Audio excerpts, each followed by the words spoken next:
these four guys from Grand Rapids, they come upon this guy and they see him, and he's got no chance of finishing with no Garmin. He can't take his selfies. I don't know. He's in a bad way. Yeah. They come upon this guy, they pick him up, and they decide that they are going to take him across the finish line. And we run across them, and he tells us this story at Seneca Lake with all the stuff that happened in that spot. And there's just those moments like that. There were so many great moments. People really shined. The people who are doing support, the people doing the event, pushing themselves beyond anything they ever expected. There's so many great moments like that these events bring out of people, and I really, really appreciate that.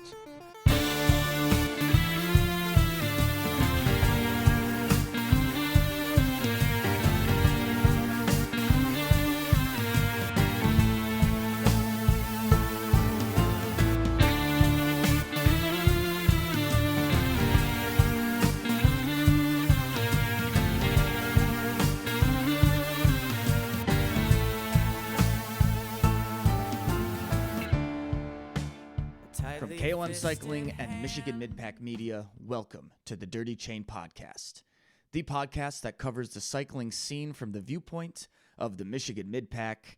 I am your host, Trevor, and we're back. And once again, talking about the Crusher, Michigan's Upper Peninsula enhanced gravel adventure. Now, we've dedicated several episodes in the past about the Crusher, from its original point-to-point route with our buddy Mitch DeYoung to the EX version, kind of choose your own start time, the route that was kind of a COVID necessity and still remains to this day. And then to last year, the Hiawatha route with my buddy Scott Richard.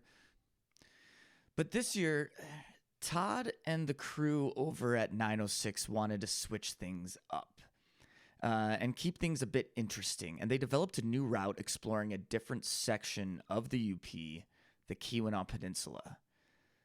For myself, it was exactly what I wanted, what I needed, a new, fun, challenging route with the expected amount of BS that you expect from 906 event. But overall, a solid day with a great crew, Mitch DeYoung, Ben Alter, and Joe from Ishpeming. But at the end of that event, at the end of the day, the stories I wanted to share about this year's Crusher did not come from my own ride, but a few others. On this episode, we will hear from my good friend Steve Rodgers, longtime shredder, Lansing area rider who took on this year's Crusher to check off the final event for the Hall of Pain, Polar Roll, Margie Gessick, and now the Crusher. I love Steve's perspective on all things, but especially this event that he took on, and it's a cool story of perseverance for sure. And also, like it or not, we hear once again from podcast regulars Tristan Smith and Sebastian Stankiewicz, who, despite my stern warnings against it, took on and, to my surprise, finished the 500-plus mile point-to-point version of this year's Crusher that started down in Escanaba and finished in Copper Harbor. All right, this is a long one. Probably should have been two separate podcasts, but whatever. We haven't done one in a while, so you get your money's worth. But let's get right to it. A Crusher in the Keweenaw, the Crusher 2025.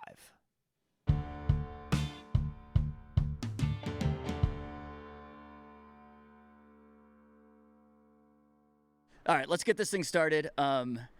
Joining me right now, a couple familiar voices to the podcast. We have Tristan Smith over here and Sebastian via Zoom, and a newbie to the podcast, but it's something I've wanted to happen for a while. Mr. Captain America himself, Steve Rodgers, and we're here to talk about. It's pouring rain right now. We are here to talk about a subject, an event that we've talked about several times on the podcast already, maybe 3 or 4, and it wasn't one that I thought needed another, frankly. I thought, the Crusher can just, I don't know if Dirty Chain needs another Crusher episode, but the weeks leading up to it, the adventures that Sebastian and Tristan had, which we will for sure talk a little bit more about. And then as I and Steve, you participated in the Mass Start 175, it truly was this year something special. But before we get into that, before we talk about some details, how many spokes we broke, how many cigarettes we smoked, let's start at the beginning and kind of go around and talk about when you yourself had the idea of doing the Crusher this year and how that thought process went. It's going to be different for all of us because we did different versions of it. But Steve, why don't you start? You're not known to do many events yourself. I think I know why you kind of chose this, but why don't you give us oh my God, it's really raining. It's really coming down. And why don't you bring us into your whole origin of this of the Crusher this year? Well, I would say it all starts kind of with the Triple Crown. So most of us know that the 906 they offer this thing where if you do the polar roll, if you do the Margie 100, and if you do the long, I will say the long version of the Crusher, but now it wasn't the longest this year, you can be in the Triple Crown Hall of Pain. So there was that hanging out there. I will say I was not terribly interested in the version of the Crusher that has been happening for the last couple of years, the Otter Lake Munising version. It just didn't seem that interesting to me. Yes, I'm sure it's wonderful and beautiful. But the Huron Mountains, I was more interested in doing like the EX version of that. And so that was going to be my plan coming into this. If I was going to try and check that third box, I wanted to do, even if it wouldn't be my best chance of finishing, I wanted to do the more interesting version, the version that happened in the Huron Mountains. And so that's what I was thinking coming into this year. And then a group of guys, friend James messages and says he's getting a group together, a group of guys that want to do the Mass Start version of this event. And it turns out the Mass Start moved from the Munising area to the Keweenaw. Now, the Keweenaw to me is very interesting. So, yeah, that kind of put it on my radar. Sign-up day came up, and I just said, hey, I was planning on doing EX, but I'm going to do it. I signed up, and here we are. And you're not one to shy away from an adventure, but like a gravel enhanced long ride may not be your ideal type of ride. You're more of a single track guy. I'm almost a purely single track guy, and the idea of a 200 mile kind of, you can call it enhanced gravel, but like a 200 mile ride of any kind, it scared the hell out of me. Really, it's not in my wheelhouse. I'm not sure if it wasn't part of this series that it's something I would have ever tried. Yeah. And speaking of enhanced, I swear, there's a literal storm going by right now, but we're just going to roll with it. Do you own it? You don't even have a gravel bike, do you? You just have mountain bikes. I do not own a gravel bike or a road bike. Yeah, I have various versions of it. I have a rigid mountain bike, 2 full suspensions, a hardtail. They can do what I want. I mean, the hardtail's fine for gravel. Half a fat bike now? Yeah. Yeah. Okay, and I think that's very similar to my, I mean, I've done 2 Crushers in the past. This was my 3rd, and I wasn't really that interested in it, but it's specifically that it was in the Keweenaw. I wanted to see a new area. I wanted to experience that, so that was kind of like where, and I'm so glad that I chose to do that because it was incredible. Incredible route, incredible place to experience for the first time. Now, Tristan and Sebastian, this is your experience is a little bit different. Tristan saying, Sebastian, was this your thinking to do the point-to-point? Sebastian, remind us all, like, the point-to-point started where and ended where? Yeah, so it started at, is it Stone Point or Stone? Yeah, Stone Point Lighthouse, near outside of Escanaba, is where it started, and then we ended in Copper Harbor. So it was 530 miles advertised. I think there was some bonus miles in there as expected. But yeah, it was a hell of a route, hell of a trip. Still trying to gather my thoughts from it, but inspiration was really the Moore route last or 2 years ago when Tristan and I did that. You know, it was probably one of the best rides I had done to date. And then, you know, this Crusher point-to-point came out and seemed like a really awesome route all the way through the UP. So I signed up pretty early on. Actually, originally, I think, Trevor, I was supposed to do the mass start with you. Yeah. But then I switched over to the point-to-point once that was released. And I somehow convinced Tristan to join me on the journey. So I don't know what inspired him to say yes, but I'm glad he did. Yeah, what inspired you to say yes? Yeah, I don't know.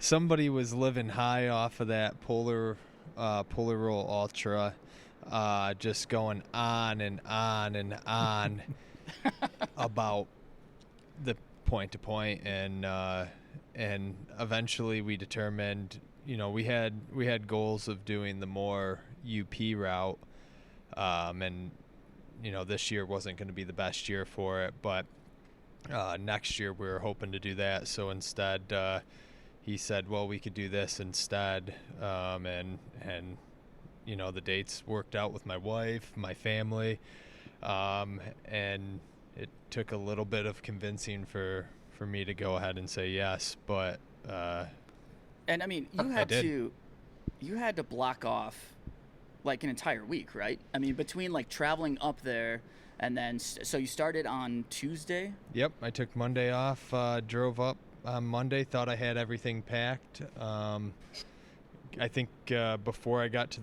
just after I got to the bridge, I sent Sebastian a text of what I had forgotten and said, do you have this or do I need to stop? Important things you want to talk about now? Or? I mean, it wasn't in the grand scheme of things. No, it wasn't important. It was sandals. It was my sandals. So I just carried around his Crocs for 530 miles. Did you ever put them on? I put them on twice, I think. And God damn it, I was so glad to have had them because they were after rainy days, that's for sure. And then, I mean, you finished, and we can kind of get into this, but you finished. Oh, yeah, I put the Crocs on then, too, so that was nice. But, I mean, from Tuesday to essentially Saturday night. Saturday night, yeah. 4 days, 14 hours, 38 minutes, I think. Okay. Is where we rolled in. Yeah.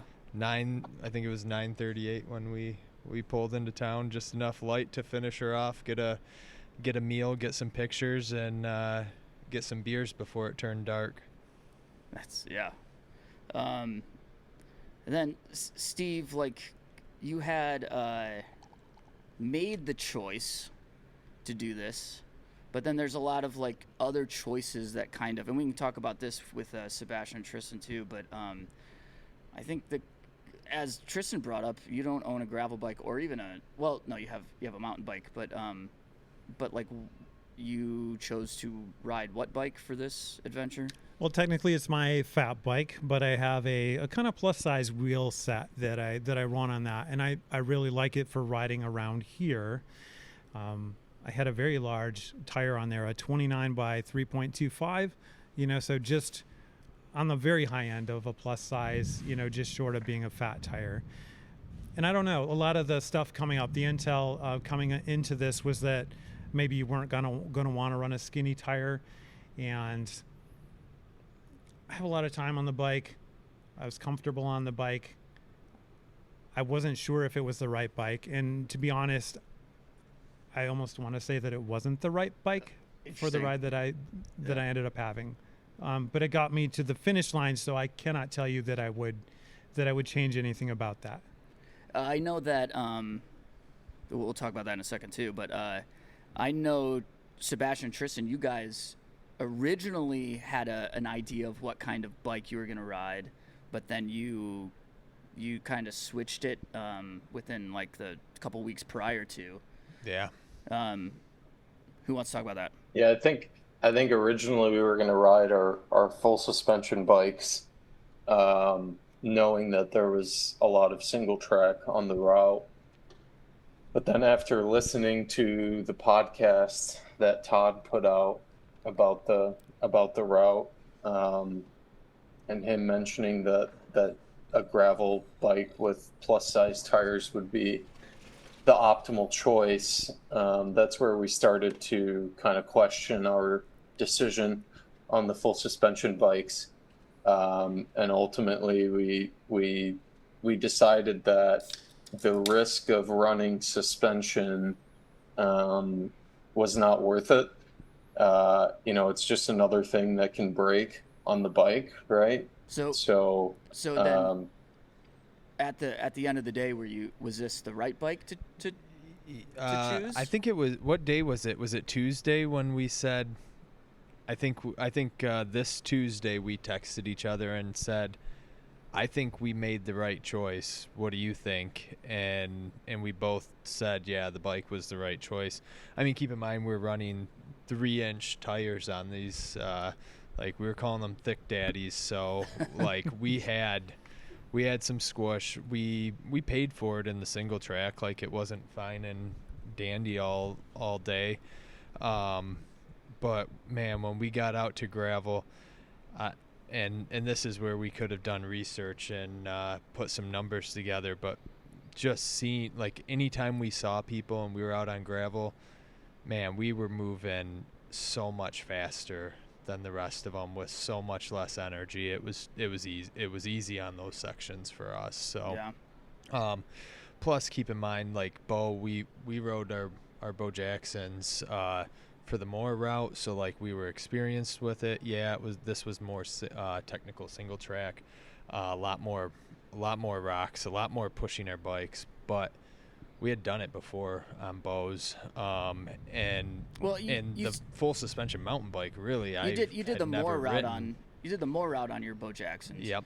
But you have not. I mean, Tristan, you have not ridden Ramba ever.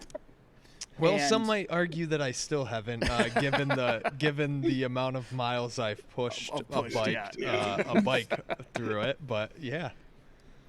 Yeah. So that's. I mean, I guess that's where I'm sure a full suspension would have been nice. But the day that we rode it, though, Sebastian might be able to weigh in. I don't think we were cleaning much more than we attempted. It was just straight downpour. Rocks and downpour. Yeah, so you don't. Yeah, that's not even a bike thing. If you had a good bike, you probably do the same thing then, right? Yeah. Yeah, I still don't know if I'm still on the fence if I would do it again on a Bo Jackson.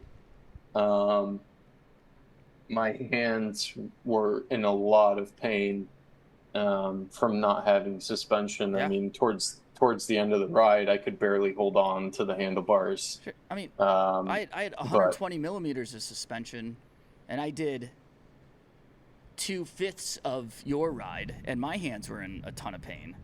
So, I mean, I think that's just saying, like, without suspensions, it can be even worse. But, and I chose a 29er for the mass start, full suspension. And I would not go back on that. I mean, I think it was the right choice, but I like comfort over speed, I guess, or There were not many places out there where you really needed flotation. I would say out at the rocket range there was some rocky stuff, like kind of riding through pebbles where maybe a little float was nice, but everybody on every bike seemed to do fine on 2-inch tires. Yeah. Yeah, I'd say the biggest problem with the drop bar setup was the brakes. For me, at least, I know Tristan started to get soft towards the end as well, but with a loaded bike and, obviously the conditions weren't great either, but you put a lot of strain on those brakes and, I don't think they're really built for taking that kind of load. Towards the end, I mean, I didn't have a front brake for the last day and a half. That's interesting. I would have never thought about that. And will people intentionally put I think so. For heavy bike packing rigs that they know, like say you're going to do the Tour Divide. I mean, are they putting I think they're running two mountain piston bikes, or though. yeah. Interesting. Yeah, I'd have to look into it, but there's definitely ways that you can mount regular, mountain bike brakes on a drop bar. You do lose the ability to have a integrated lever. So what a lot of people do is they run a single speed and then they'll run mountain bike brakes, because you can't. There's no levers that integrate with mountain bike brakes with Shimano or SRAM Axis or Ultegra or whatever you're running. So I think for me that was probably the biggest reason why I wouldn't go with a drop bar bike in the future, just to be able to run a different brake setup.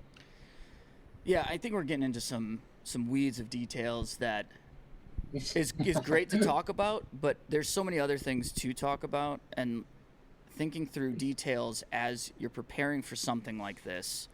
I know that there was quite a bit of conversation about routes, looking at routes. I know 175, all those mass start routes were released. Todd released them right the week before or something. I don't even know if I had the finalized route on my Garmin. I'm not even sure. On my Wahoo, not even sure. I know the mass start routes, there were some floating around at some point, and then it was kind of like a variation of said route. But I know looking at the routes, there was a little bit of hesitation, I'm sure, for a lot of people. But I specifically want to talk about the point-to-point and Tristan and Sebastian. Looking at those routes, I didn't know what you could do to prepare for that, no matter what bike you chose. I didn't really think there was much of a chance that anyone would finish. Yep. Yeah. What in fact was the prelim number on the early course? And on the early course, that number was about 0% chance. It was about 0. It wasn't about 0. It was 0. It was 0. 0. And then we got looking at the updated when Todd pulled out all the highlights of everything and just limited it to some of the best. Yep. Then it went up to pretty significantly, right? I don't remember at this point what it went up to 10%. 10%. You gave us a 10% chance. Okay. Of making That's it. gracious. I still feel like I probably in my mind thought 0%. Yeah. Well, I mean, I bring this up because, one, I'm not ashamed to admit that I did not give you guys a chance. But it wasn't just you. It was looking at that route, looking at where they were taking everyone. It's who in the world is going to finish this thing? And lo and behold, 14 people finished. And I'm happy to be proven wrong. But there's a bigger kind of subject here that I think things like Crusher, things like Margie Gessick get at is you put yourself in impossible positions, and then you realize that you are able to do the impossible almost. And I saw that with Tristan's ride, with Sebastian's ride. I saw it with Steve's ride. I mean, Steve, you wrote up something today or yesterday about kind of putting yourself in those positions to see if you can actually accomplish them. I mean, you want to going into, because I have you ever done a 200-mile ride before, Steve? No, I have one 100-mile ride, and that is the Margie Gessick. Prior to this one, now I have two. But I don't have a resume. I don't have a resume that has much of the stuff on it. I think the thing I wrote about was about there being value in trying things that are beyond a reasonable certainty of success. And I do think that is true. And for me, the amount of riding in here, I cannot think about that number. I've never ridden anything close to that. So for me, I had to think about time on the bike. And for me, Margie was a 17+ hour event. Yeah. And a lot of that stuff, that event went really, really well for me. I didn't actually feel like, because of how well it went, that I found some of those things they put in there, the advertising, finding my limits, the you versus you stuff. Like, I didn't necessarily get all of that stuff out of the Margie because it went so well for me. This ride was different. I was expecting it to be a longer time on the bike. I wasn't expecting that level of intensity. I found a lot of those things, the things they put on the tin. They say that this is what these 906 events are about. I got those things on this event. Oh, that was I thought Tristan had something to add to the conversation, but he just wanted another beer. I just wanted another beer, but I did want to preface with I don't know that I thought this was impossible or right? I think it speaks to Steve's mentality of pushing yourself to do shit that you don't think I didn't think it was a shoo-in by any means, but I certainly didn't think it was impossible, which is probably delusional, but yeah, I thought it was I thought you were delusional. Honestly, I thought you were delusional. Yeah, I mean, I felt confident that we had a good shot. Well, I specifically remember the conversation, and it got pretty heated in your garage. We're drinking several beers and calling Ben Alter about the route, and it's.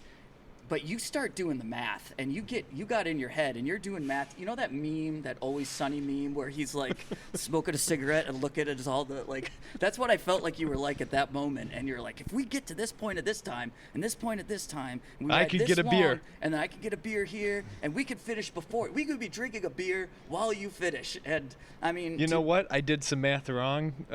Turns out I couldn't stay up that long to drink the beer while you finished. Way before I finished. But it was in that moment. Gotcha.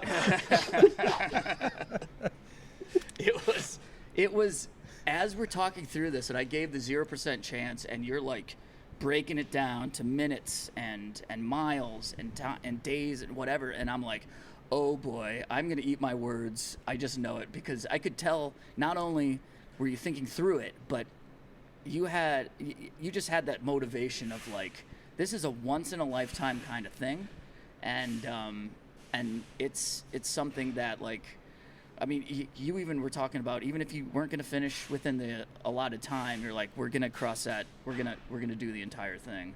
Yeah. I mean, I took off Monday through Friday and then had the weekend off, and it would have really sucked. I mean, to keep going, quite frankly, on out through Sunday, or if we had to on Monday. But I know Sebastian didn't really have too much of an option in wiggle room, so we just had to make sure we got it done in time. But yeah, I was prepared to do what we had to do to get across the finish line, whether it be an official finish or after. Like, Steve, was that your thought too? Like, we're like, this is this is my chance, I'm gonna cross, or was it like, if it breaks me, I'll try again?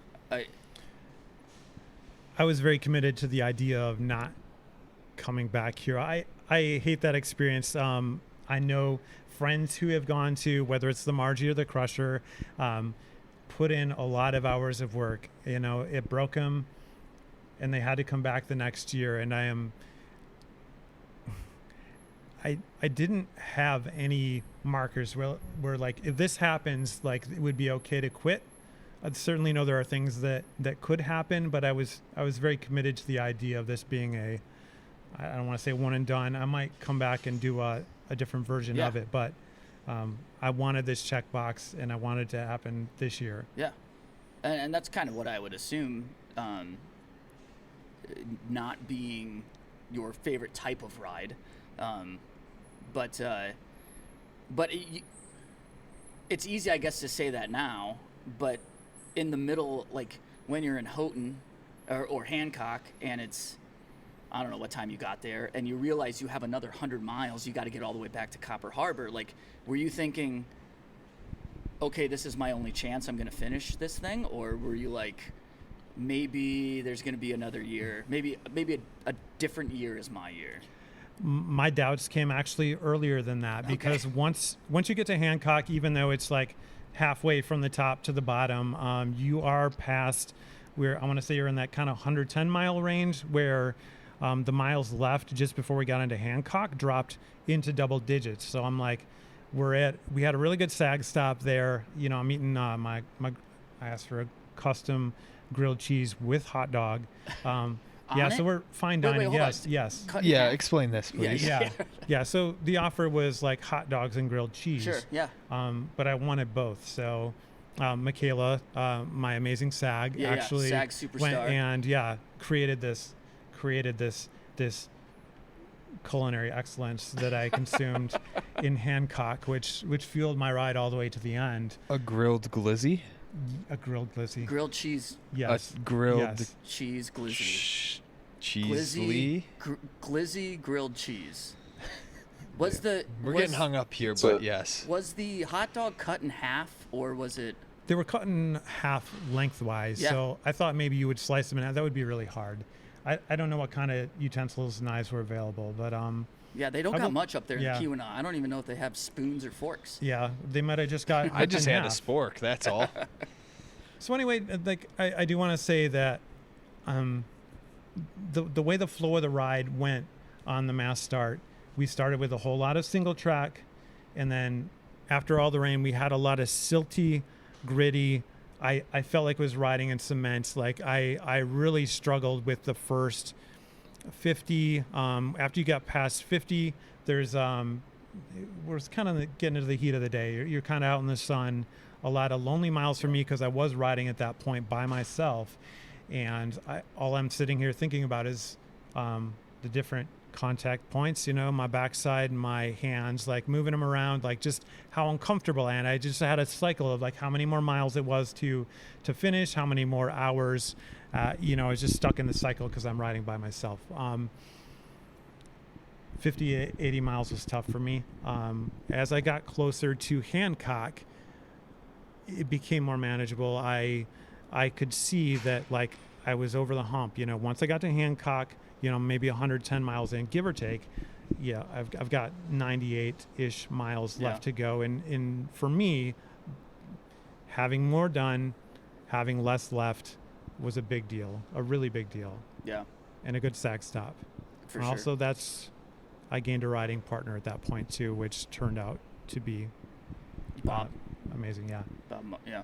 Yes.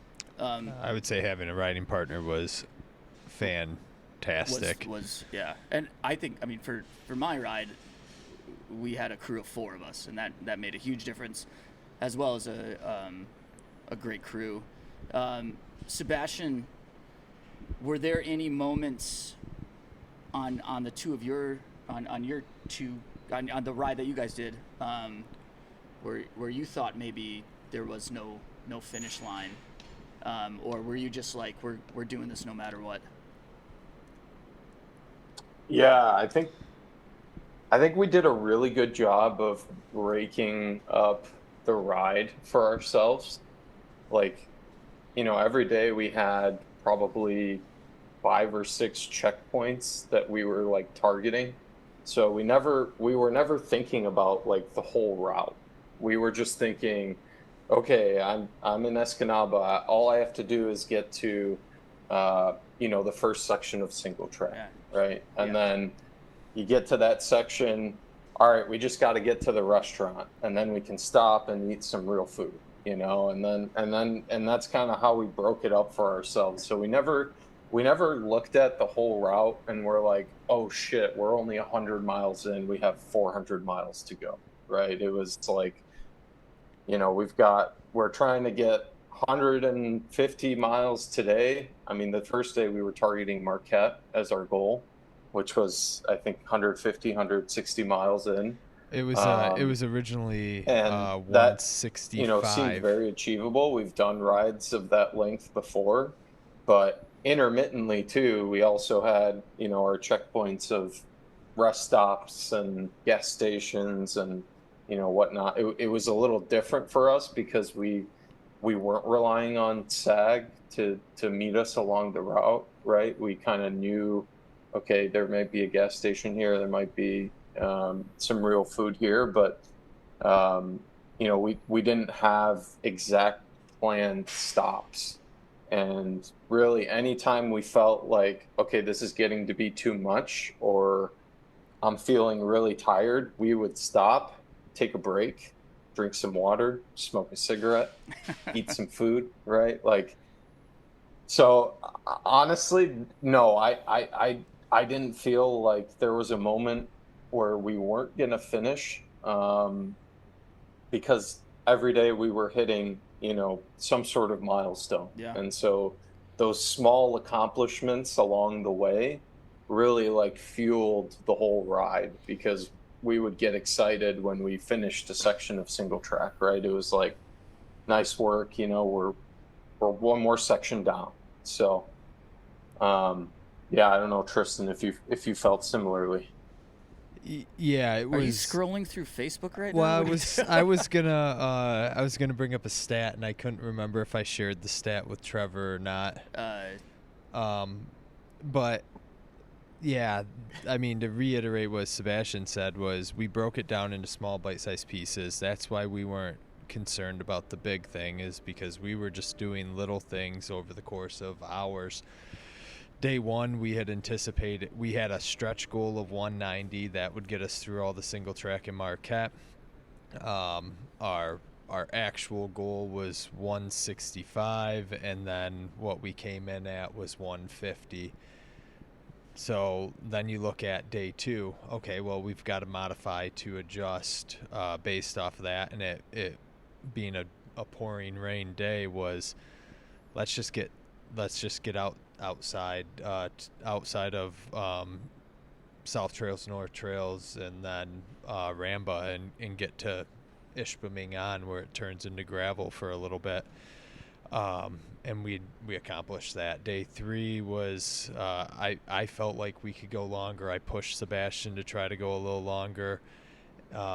We got through Lance and did maybe another hour, and I hoped we would go a little bit longer.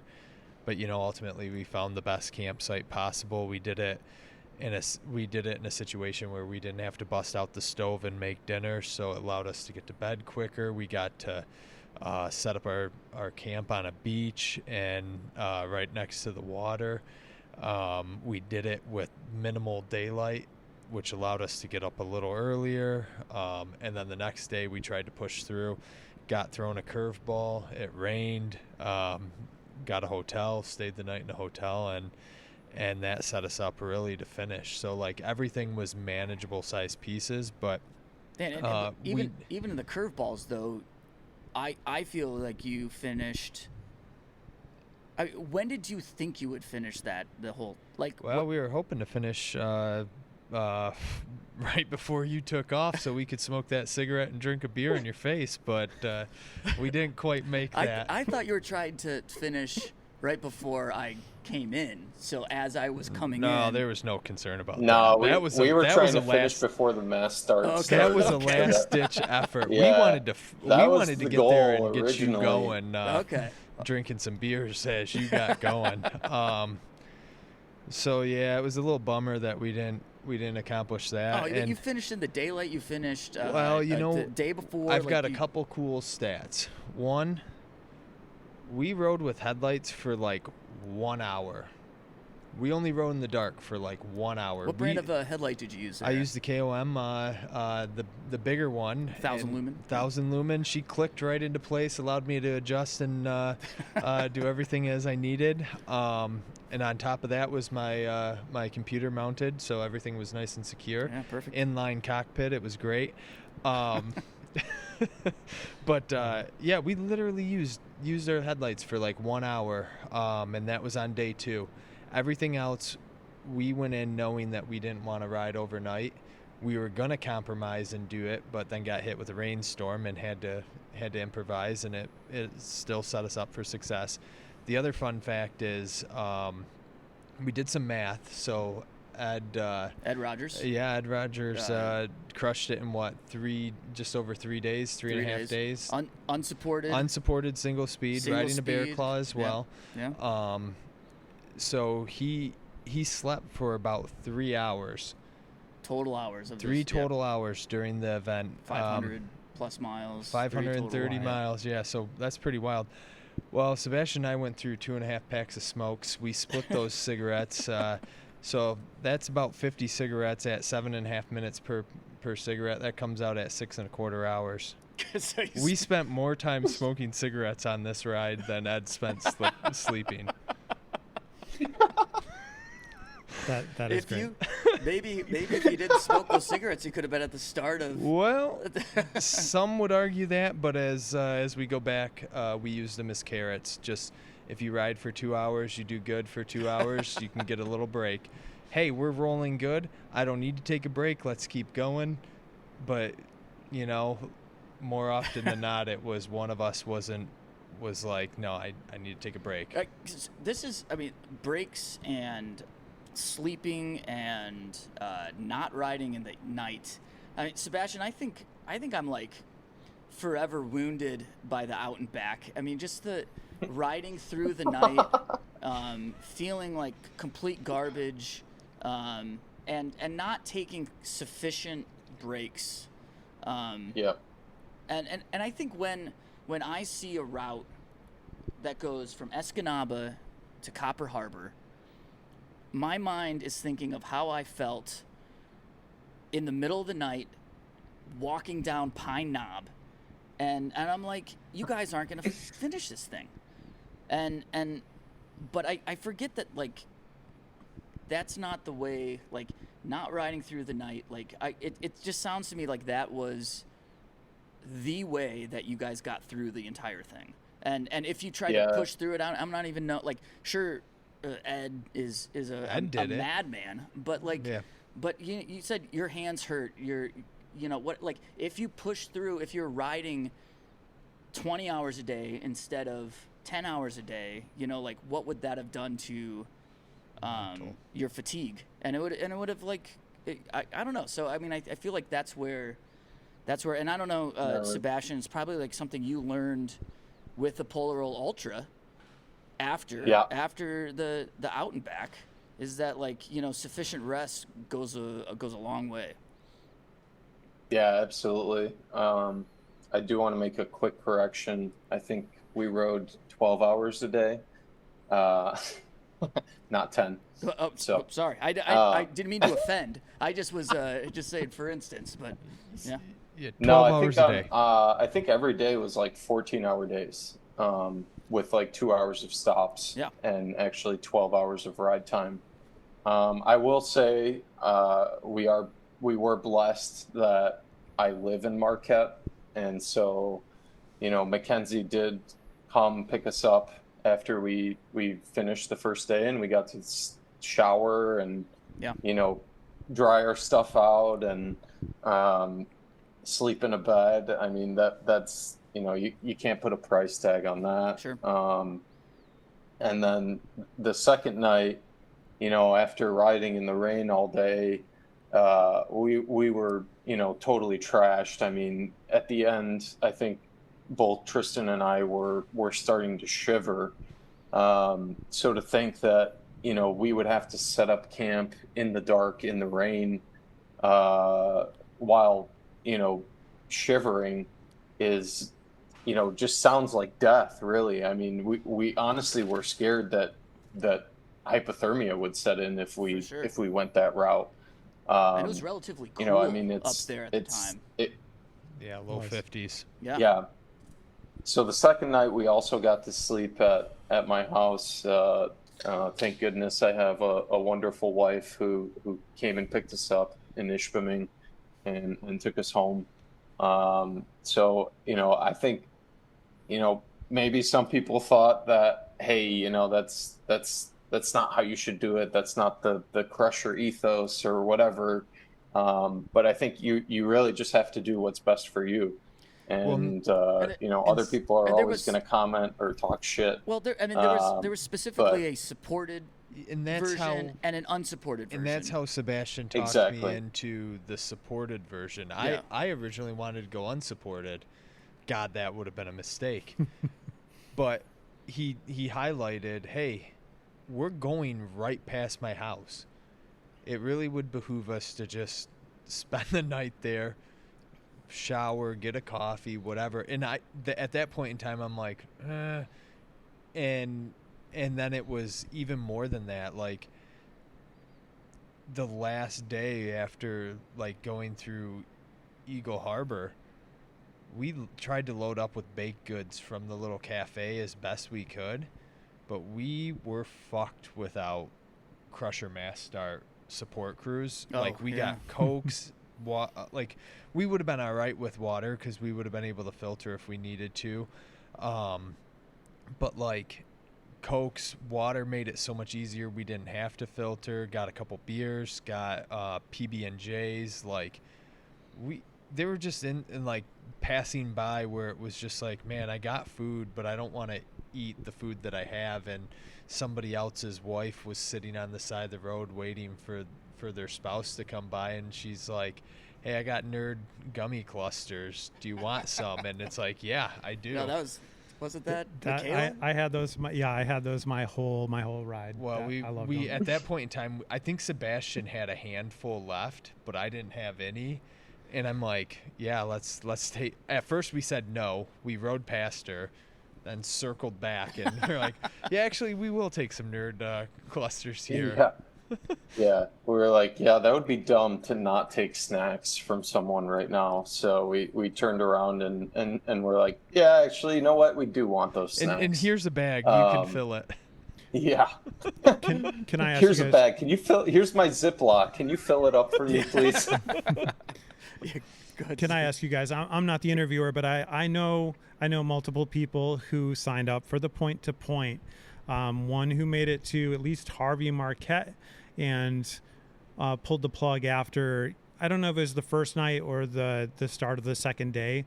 I talked to one afterwards, talked about the heat, just the amount of heat on the first day and then the wet that came afterwards. And like, how hard was that for you guys? Was it no big deal? The heat definitely bothered me day one. Mackenzie was commenting how my face was so red. I was preheat exhaustion, I would say. Like, I didn't get into anything serious. I had plenty of water, managed perfectly, but sometimes the heat bothers me. And after day one, I felt it. So day two, I literally felt so much better being cold all day.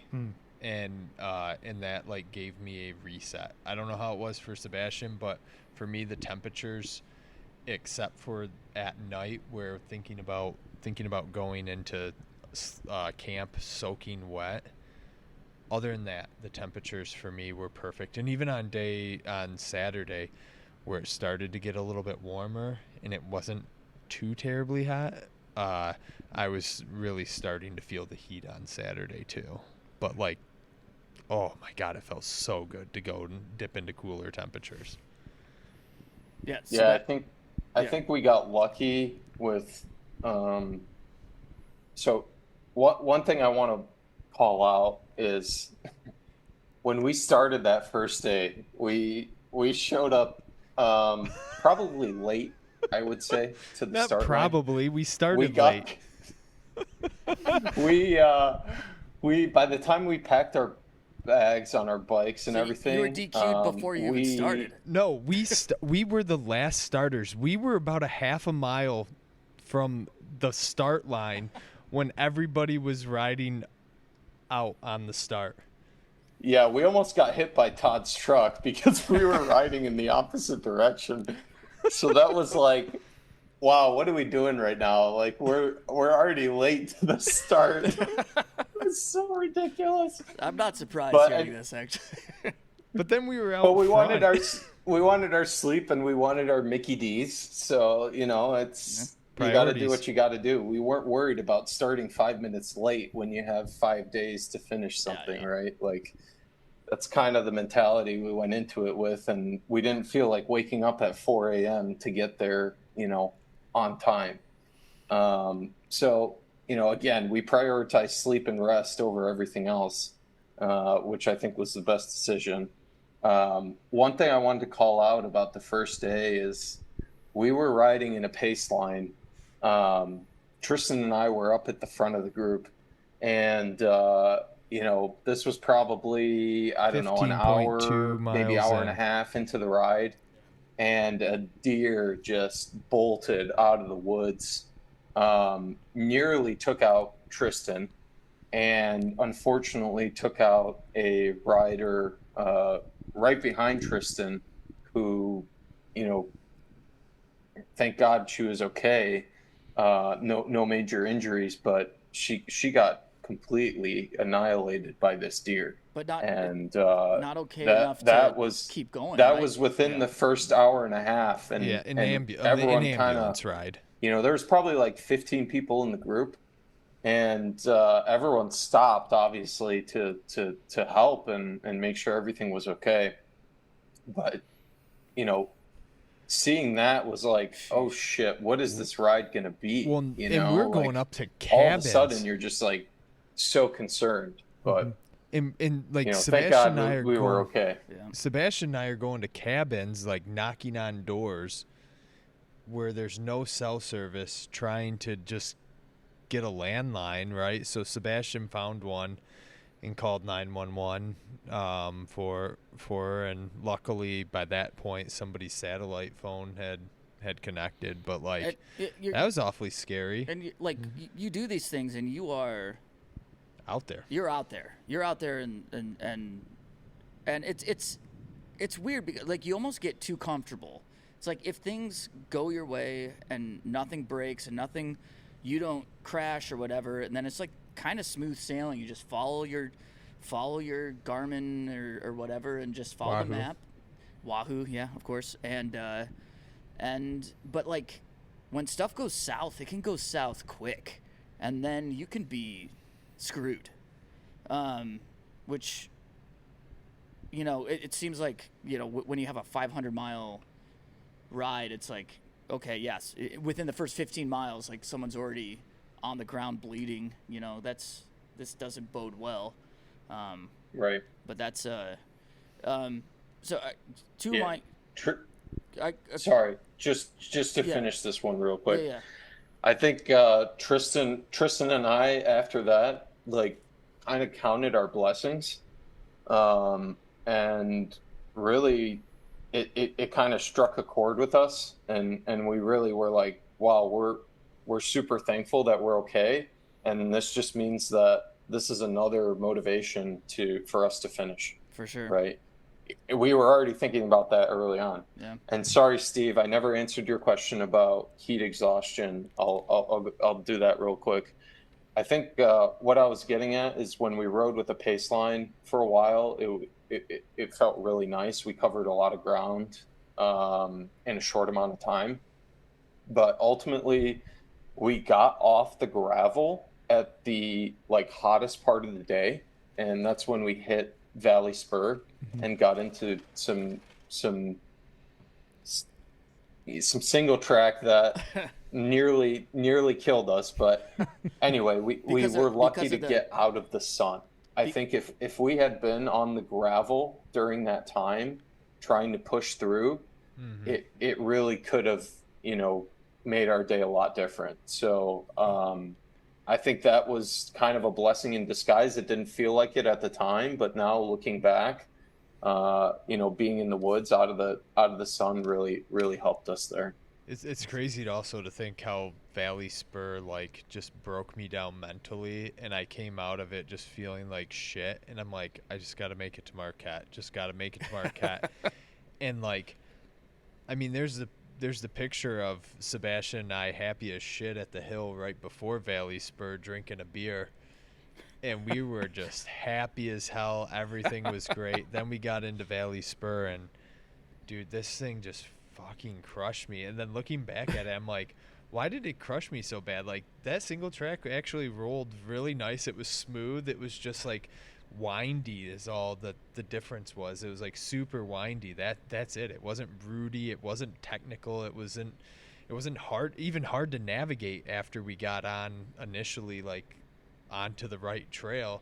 It was not hard to navigate. Like, the heat wasn't bad in the shade. I still don't understand why mentally I was in such a shitty spot coming out of it as I was, but I was at an all-time low at that point, and then coming out of it I was just at a like, fuck yeah, let's go. It is Well, it is cool to get like through some of those moments where you're on the other end of it and you're like, okay, I got through that, then what else? I mean, I can get through anything. Well, I knew that, but like the thing was, I only really studied day one of the course. And then like I didn't even know this existed. I completely overlooked Valley Spur. It's like 17 miles of single track. We definitely talked about Valley Spur. Nope, definitely don't remember it. And looking back at all the single track that I covered or all the stuff that I pushed my bike through, I think we rode everything. It was just we took more breaks there. I remember eating gummy bears. We talked to what's his name was it Zach that got second place? Zach. Yeah, we were talking to him for a while, and we're like, he's like, yeah, I'm in no rush to get around you. And I'm like, dude, Sebastian, we got to let him go. Just let him go. I'm killing the flow. I'm just not doing great. And then as soon as we let him go, I felt a lot less pressure on myself. And it's just because I know that single track isn't my thing, and I'm not the best single track rider. And I felt the pressure of him right behind me. And it was just like, I don't need that on me right now, less than 100 miles into a 500-mile race. So two of my favorite things about the finish of Crusher, I mean, I had a great day. It was a fun route. So I was pretty glad about finishing, but the two favorite things that I had was putting my green dot and seeing your green dot, seeing Tristan and Sebastian's green dot already there. Because there's no service. You're not like as we're riding, I'm not checking, to see where you guys are. Track leaders. Yeah. Like I'm just like, at that point I was just worried about getting done myself. And I finish, and I was kind of hoping I would see you drinking a beer and smoking a cigarette when I finished, but I understood. We ran into supply issues. There's a miscommunication on what rest stops we'd hit on Saturday. So we got into a situation where rationing was necessary. Pretty important. We had one left at the finish line. So that was one of my favorite things. Seeing your green dots on the chart while I put my green dot up there. My other favorite thing is I slept. I woke up in the morning, and Steve's truck is still there because we shared a campsite, and I'm like, I definitely didn't hear him come back. And there were moments, and this is nothing against you, Steve, but there were moments in the day where I'm like, I don't know how these guys can finish. I don't know if Steve can finish. I don't know if Jason can finish. I don't know. Like, it just was a very difficult course.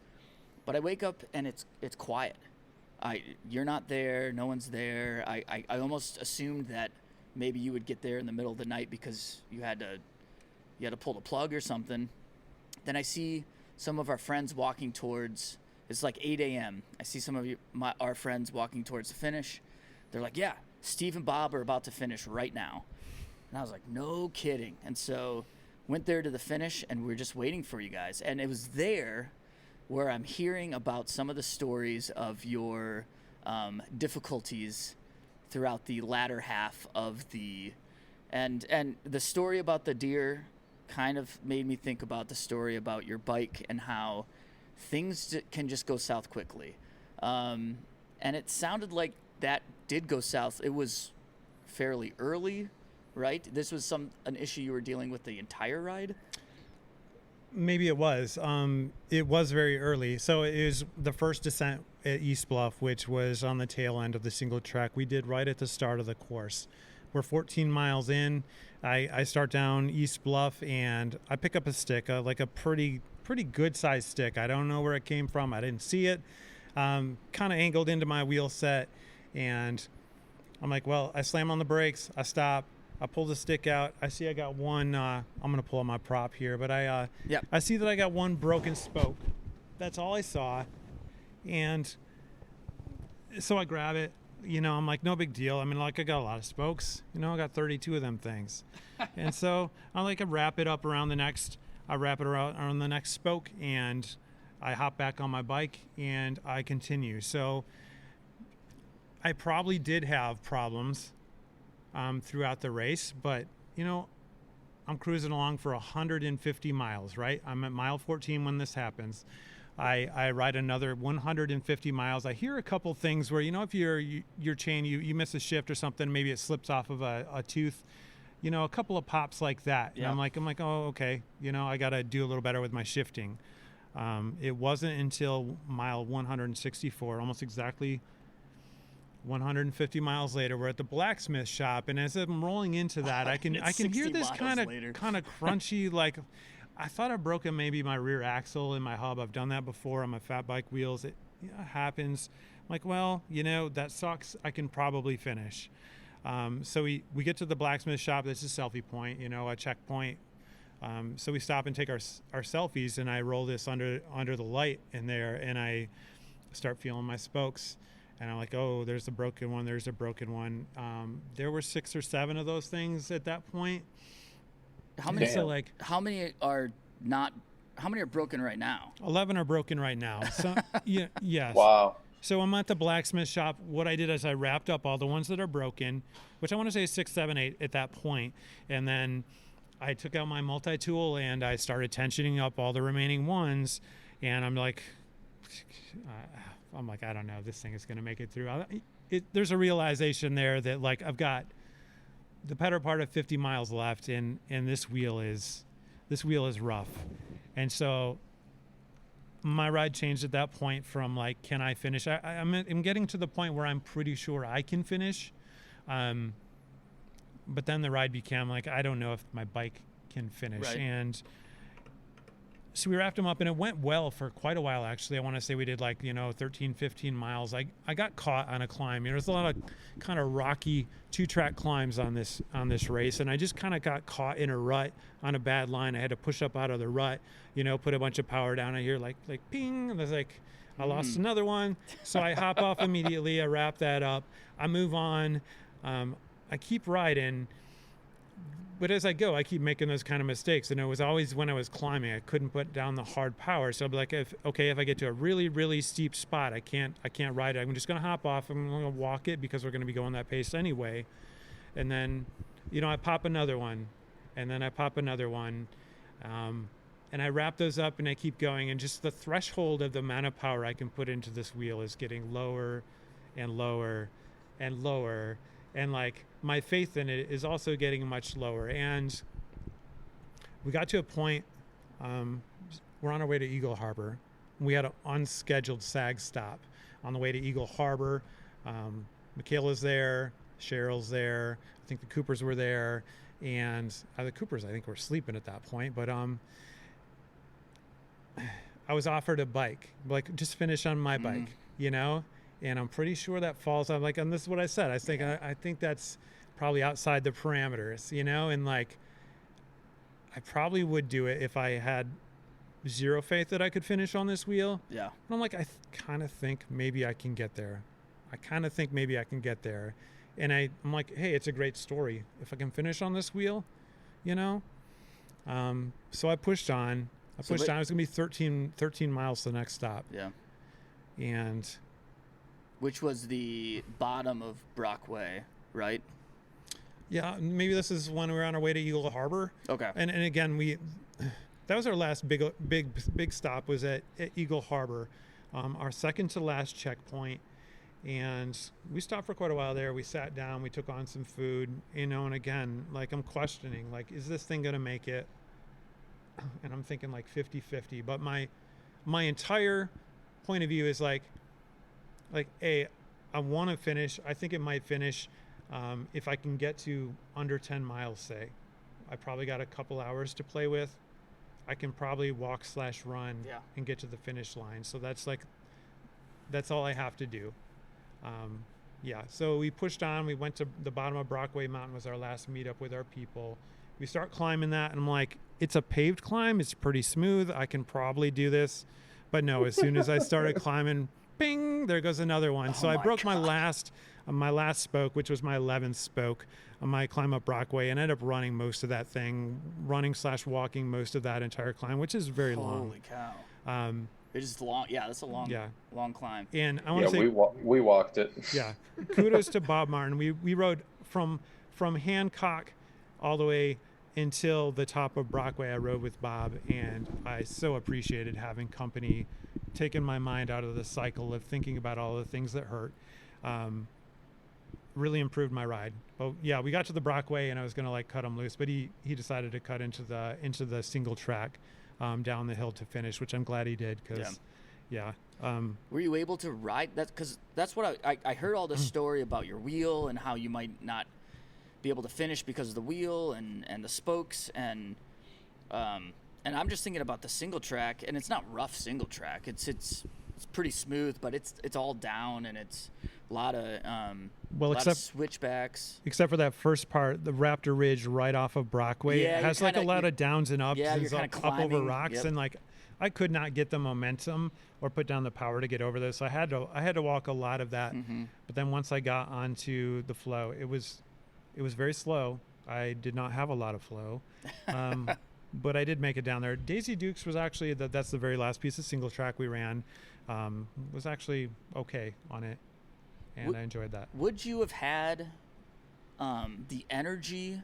Say your spokes were fine. Would you have had the energy to actually enjoy flow at that point in the day? I think so. If your bike was intact. Hey, it was a new day. The sun was up for a couple hours. You know, it was, I actually felt a lot better at the end than I did at certain points, kind of before we got to the middle. And I will say I've learned a lot about myself over these last. I mean, I don't have an extensive resume, but I kind of start up here on these rides, these very long rides, and I kind of taper and I fall and I start to question myself. I start not feeling well, but there's a certain point where I found that I come back up, not to as high as I was before, but to a certain plateau, and then it kind of normalize, and I can kind of keep a certain effort for, I don't know how long. And I'm 27 and a half hours at least. I'm not sure if you've experienced this before, but you did this last weekend.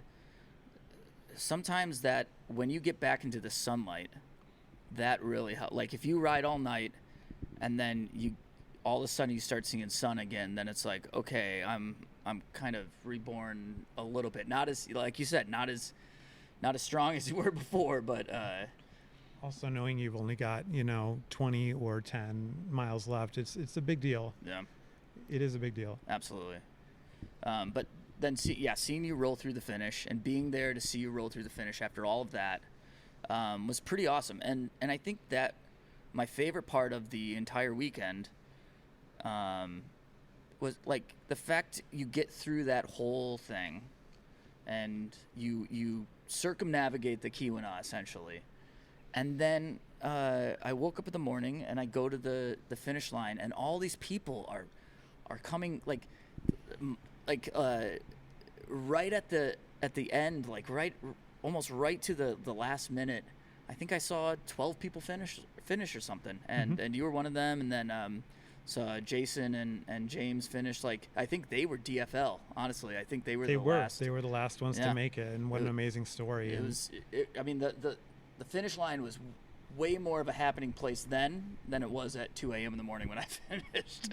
Yeah, I didn't know if anyone would be waiting for us, but it was an amazing scene, and what happened to Jason and James is 100% the reason I went into this planning to ride solo. Just there's so many things that can happen early on in that race. I think Levi had one of the guys we're riding with, he had 2 flats, and it really set them back. And I'm hearing about these guys, and Bob Cooper's telling me that, these guys, they've had some problems, and they're way back. And so in my head, I'm like, well, this is going to turn into a real math problem, especially when we did the early on stuff. And I'm thinking, based on what we've run, that it's going to take me the entire 29 hours to finish this. And like, if these guys got set back, I'm like, it just doesn't look good. But they put in a real effort. They did some impressive things. I have a lot of respect for those guys coming in DFL. It's impressive to me. What they did. For sure. They timed it perfectly, right? Like they an hour, knew 15 minutes. They had like maybe? 23 minutes. Yeah. They left. knew what they needed, their bodies needed, and they utilized their time wisely. Like Definitely. It's not like they were fighting for first place, so why not just give your bodies what it needs and the time that it takes to get across the line? And reading Jim's recap, I mean, it seems like he was pretty happy with how it went. So, like, yeah, he had some setbacks, but overall he was happy. And, like, just use the fucking time that you're given and do it. Just complete it successfully. Yeah, it's interesting, though, Steve, like sometimes there's a time to be selfish because you know that's the only way you can finish is to be selfish at a moment. And then there's other times where you're riding with people and you need to and you had to be selfish at the beginning, but then you said, halfway through you met up with Bob and you had a riding partner, and that really helped you get through. So at that point, you had someone to help you get through, And yes, I think my ride would have been a lot more painful in that second half if I did not have somebody to talk to ride with, and listen, like by halfway through the night, we're not talking much, either of us. Yeah. But yeah, just share in that kind of misery, whatever that was that we did through the night. Yes. Misery loves company. Yep. That was an accident for me. Like, I didn't intend for him to show up, and I really appreciate the way it turned out. You know what I'd love? Sebastian and I had so much fun on Saturday riding against all the people riding out. Oh my God, we were fucking laughing hysterically, like scream laughing through the woods. Hysterically. It was so fun. I don't know what happened, but we started seeing people, and we hadn't seen people in a while. But like, what I'd really love is to hear from people that yes, absolutely, because like we were riding past people and everybody's going, "You're on the point to point, right? You're on the point to point, right?" And we're like, yeah, hi, and like everybody we're waving to, we're nodding to, like we're going the opposite way, and they're all just like they look like they're miserable too. Like most of them looked like they were suffering. Yeah, most people looked so miserable, and we were just like ecstatic. We were like, oh my God, we're in the home stretch. We're seeing people on the route. Like, this is it. We're in the home stretch, and it was so funny the juxtaposition, because we were just so stoked. It was actually funny because we did see James taking a selfie on the bridge. And we literally just ripped past them. We're like, Peace, guys. We're on our way to the finish. I just so what like what what I'm interested in is if they could tell how delusional we were. We weren't high at that point, right? Like Sebastian had already used his last joint. Like he was like we weren't doing anything. Like we were not on drugs. We were sober at that point, but we were laughing uncontrollably, screaming laughter in the woods. And I have to wonder what they thought when they crossed paths with us. Well, 100%. You're. I mean, yes, you are at the end of this crazy journey, but two, your brains are not working quite right at that moment. No, No. not at all. No, we were really tempted. Like we just kept joking back and forth. We're like, all right, let's tell them they're going the wrong way. we were so tempted to tell people they were going the wrong way. It was like hard not to. Well, we also got the idea because people were telling us we were going the wrong way. Right. We're like, no, we're not. We know we're not. Oh. Yeah, we did have some people ask us. They were like, "Are we going the right way?" And I wanted to say, "No, you're on the wrong track. Like you got to turn around." Yeah, you're going the wrong way. We're going the right way. You're gonna want to hop on here, bud. No, we didn't want to ruin anybody else's day. We were cruising too. I mean, that road was like all downhill. It was the nice gravel road.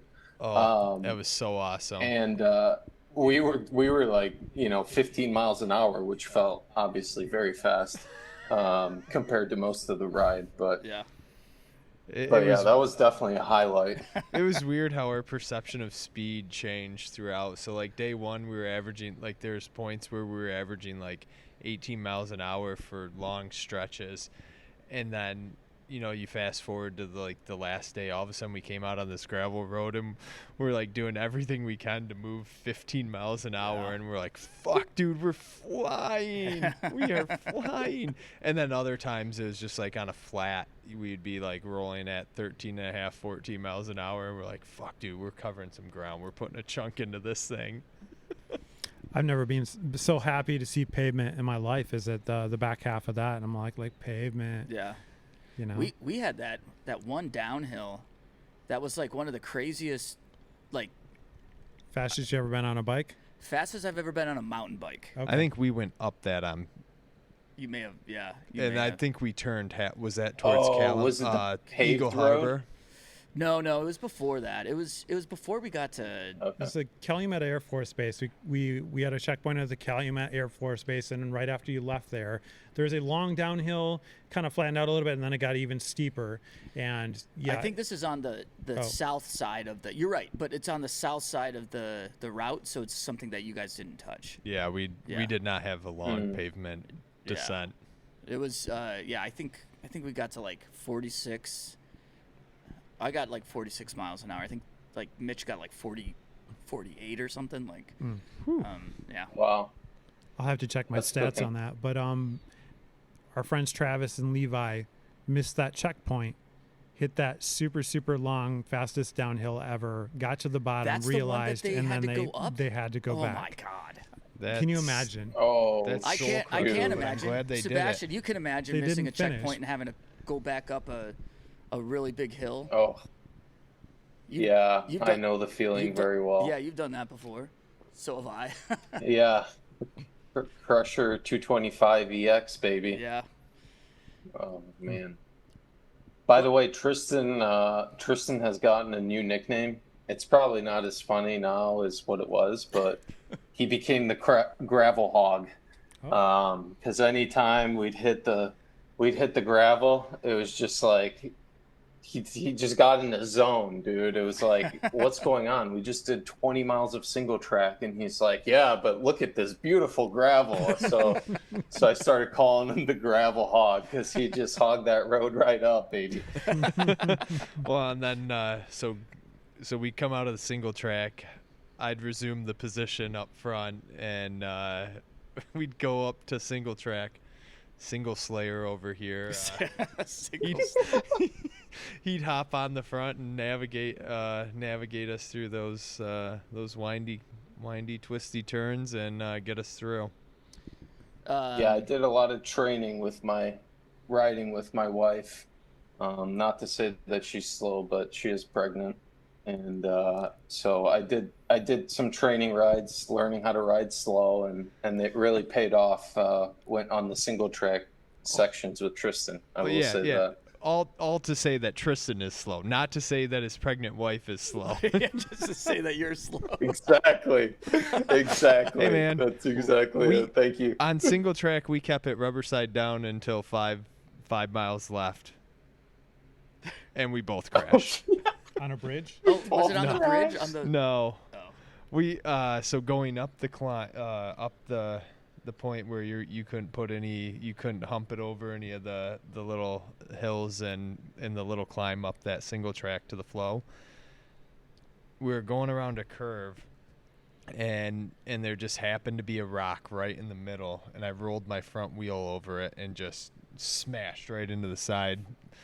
It literally was a 1 foot tip over. That's all that it was, because it was cut into the side, and I have like a blood blister on my middle finger. That's the extent of it. That's pretty good for the whole... Excellent. Yeah. So we made it 325 miles without a crash. I do that. Then we were slow rolling. Sebastian thought I was further back behind him on the downhill on flow, right? On the Coming flow. out of flow. Right On before flow, yeah. that wooden bridge section. So he thought I was further back, and he was looking up the mountain, couldn't find me, kept looking up, and then smashed right into a tree with his shoulder. And I thought he was going to topple off the side of that fucking thing. But yeah, I didn't even put a foot down. Yeah. Well, we ended up. I bounced off that tree and kept pedaling. Hey, you know what the good news is? I didn't put a foot down either. I just got right. I just pushed right off the mountainside and kept on going. But yeah, we had no issues at all. Sebastian had his brakes. I was milking my brakes, strategically using my front brake on gravel descents so that I had my rear brake for single track, and just like doing everything we could to just keep it as clean of a run as possible. And I had some battery issues throughout with SRAM, with my SRAM in between the levers and the derailleur, but like... Yeah, he learned to never buy cheap batteries. I did. There's one message. If there's one message from this podcast, never buy cheap batteries, because shout they out to fucking Christy, break at the worst times. Christy got me a fresh 2032 in Ishpeming, and I was just gonna carry it as a backup, and I ended up having to pop her in into the lever. But yeah, not buying the cheap batteries anymore. I'll buy one handful of good batteries and keep them for my bike, and everything else can use the cheap batteries. Yeah, and for the brake issue, I will say we were carrying 2 sets of extra pads. It was not a pad issue. My caliper started leaking fluid, so it was donezo, and there was no set of pads that was going to fix it at that point. So I mean, I just didn't want to fuck around with changing pads and doing all that shit in the mud, and knowing that we were going to hit more mud, and I really just wanted to leave it with what I had set up, and it was just trying to manage resources appropriately. And I don't know how we could have done anything better except for eliminate maybe some smoking brakes, really. But it kept us happy. I am wildly impressed with the three of you, and the fact that you got this done. And there's something about like the Crusher that I wasn't sure I was going to do it this year. They changed the route. I decided to do it this year. And then I realized as everything is like, I see your green dots. I see Steve finish. I see these people finish. It's like, in a way, and Sebastian, you were like, in a way, Crusher started it all for me. You had done a few longer distance things, but it's that 2020 when we did the EX, the original, the OG EX version, the 225. Yeah. That during ride, COVID. that was the ride that like really got me, like, okay, let's like this long stuff is hard. It's a pain in the ass. It's stupid sometimes, but it's worth it.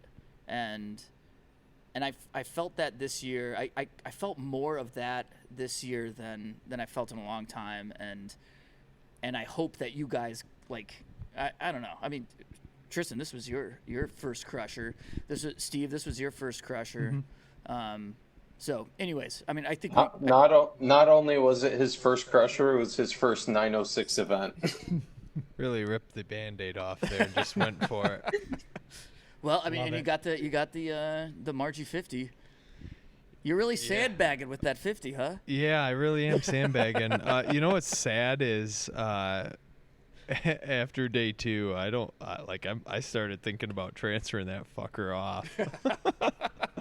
Like, nope, can't do that. This is pointless. Got to get rid of it.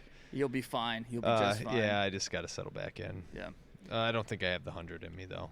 But anyways, I mean, the Crusher just it is a special thing, and the route this year was I think it just was a special route, and Mm-hmm. I'm just so proud of the riders that I know, the friends that I know that ride and finish this shit, and then the people. I mean, the people that go up there just to support us. I mean, that is wildly ridiculous that they will spend the Amazing. entire day Handing out food. Cokes. making hot dog glizzy, grilled cheese glizzies. That's right. And so, yeah, I mean, it's a cool experience, and I don't like. Will I do that again? I don't know. But at this time, when I was podcasting with Scott after last year, I thought maybe I won't do this again, and then Here you are. here 1 I year am. later. I did it again. So, yeah. Shoot, I just the appreciation for the amount of effort that went into the route. Like I don't understand how one person. Is appreciate the right word? Yeah, I think it is. Okay. At the time it might have been, what the fuck is he doing with this? Or why are we walking our bikes up this creek through a rock gorge? Like, what is the purpose of, well, The rock cut. Yeah, the rock cut. Like, you don't get all the great without some of the bitching. And like all the nooks and crannies. And I know Todd didn't just come up with this on his own. He had help, but like him and whoever helped him with it, it's like, how did they find some of these fucking trails, some of these nooks and crannies? Like, it's truly spectacular. And like the appreciation I have for seeing stuff that most people will never see powered by themselves is spectacular. And that's the value I got out of the ride, was an unforgettable, unbelievable experience that, obviously I had a lot of support mentally and Mackenzie physically. So yeah, it's just amazing to accomplish something like that. For sure. Yeah. That was probably one of the best ways to kind of wrap it up, unless anyone else has any further thoughts. Steve, you good? I am. I would talk a little bit about, we had a stop pretty late, like 150-ish miles in Seneca Lake. There's this group from Grand Rapids, this guy named Gabe. He had a group of 4 people. The Switchback crew, yeah. Yeah. they were just ahead of us. We kind of seesawed with them a lot. They were just popping out of this ridiculous single track, which we hadn't ridden yet. Stupid. Yeah, it's swampy It's on the dumb. backside of the lake. You guys did that have- too, Seneca Lake. Yeah, this Sebastian, this was where it was Swamp Dick. Yeah, it should not exist. Swamp Dick, remember? I think there should be Yep. trails everywhere, but that trail should not exist. Yeah. Anyway, we had a great sag stop. We had ramen. These guys come out here talking crap about that trail. We weren't sure if they were serious, and we found out. It was so good for the first mile, right? Yeah, no, and it was- then it all was. of a sudden it And went then to it was swamp. terrible. Yeah. It was awful. But coming out of there, this crew from Grand Rapids, they had found a guy in one of these ridiculous Oh my sections God. with a giant puddle of Oh, yeah, water. this is He had great, yeah. crashed. He had crashed. I think his name's Nick Muma. Yeah. Yes, he had crashed in a giant puddle of water. He lost his Garmin, and so they came upon him. This is a great crew, but they helped him try and search for it. You know, the Garmin's long gone. It's They in never the puddle. found it. It's in the puddle. I'm like, he's like how are you gonna searching, finish? Oh, man. trying to dredge the puddle. Was this like a like one of the road puddles where it was like up to the waist, like honey, leave the quarter, it's not worth it picture, or like in the swamp that he lost his? not in the swamp at Seneca? It was the one where like You're going around it and you're like going you around would, it, but you maybe can't go around it, and you fall in. Yeah. Yep. And It it's happens. probably, it's not waist deep, but it's probably like Over knee. deep or something. But why I bring that up is these guys, these 4 guys from Grand Rapids, they come upon this guy and they see him and he's got no chance of finishing with no Garmin. You know, he can't take his selfies. Like I don't know, he's in a bad way. Yep. They come upon this guy, they pick him up and they decide that they are going to take him across the finish line. And we run across them and he tells us this story at Seneca Lake with all the stuff that happened in that spot. And there's just those moments like that. There were so many great moments. People really shined. The people who are doing support, the people doing the event, pushing themselves beyond anything they ever expected. There's so many great moments like that these events bring out of people, and I really, really appreciate that. Yeah. And man, so it's not only you experience these places that you've never experienced, but also like you see a type of humanity that maybe never gets a chance to be seen. For sure. And that's what these stupid things do, you know. And we're sitting here, you know, in pain and my hands hurt, your knee hurts, you have a thing on your ankle, like we're not physically better for it at this point, but we are better for it for going through the experience. It was very worthwhile. Yeah. It was worth it. I feel great, by the way. I'm ready to do it again. Shut up.